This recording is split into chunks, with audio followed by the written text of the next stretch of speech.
Lake Okeechobee is where all the cattle business first began. The birth of cattle industry across the United States started right here in Florida when they brought the Andalusian cattle and cracker cattle horses when they were captured and rounded up in the woods by the new settlers, the Florida cattlemen and ranchers and Indians. But originally those cattle in Florida, scrub cattle, and the cracker horses, as we call them now, were actually brought by the Ponce de Leon in the 1500s and left in the woods, and that's how the Florida cattle industry began, using the cracker horses that are very adapted to the land and the cracker cattle that are very adapted to the land.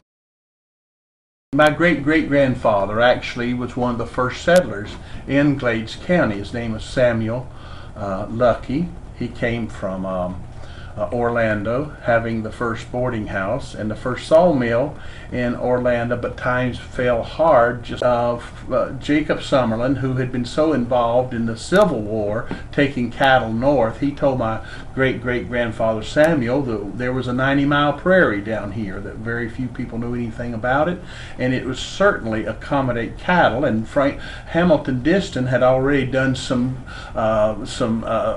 digging in the Kissimmee River and dredging it out, and therefore the water was not as deep in the prairie. In fact, it actually dried out at times a little bit, and it was the perfect place to have cattle. So my great-great-grandfather moved into a place called, at that time, it didn't have a name, but they later called it Lucky Island. It was just a higher spot just south of Rainy Slough in Glades County and in the adjoining county. My great-great-grandmother's buried there in some palmetto patch I cannot find. You know, my mom and dad had their house and children in Tampa, but Dad would commute down here, and he might come down and spend 2-3 nights, and he'd sleep here at this house. And back then people worked out of their pickup truck. So he had a telephone here at this house. Of course, back then it was a landline and very primitive. I think it would be a party line when I was very small. Sometimes if it was when I wasn't in school, he'd bring me down here with him, and I'd stay here. And he had a cook here and a housekeeper that would keep an eye on me, and then sometimes I'd ride around with him in the truck or the car and visit, you know, the different cow crews on the ranch. And then later, when I was in, you know, a little older, in 12, 13 years old like that, I got to work down here in the summers when I was out of school. Well, you know, even when I was a young man, most of the ranch was totally dedicated to cattle grazing, and it was a very primitive breed of cattle we had. It was a mix of cracker cattle and Brahman. So we continuously upgraded the breeding to satisfy the needs of our buyers for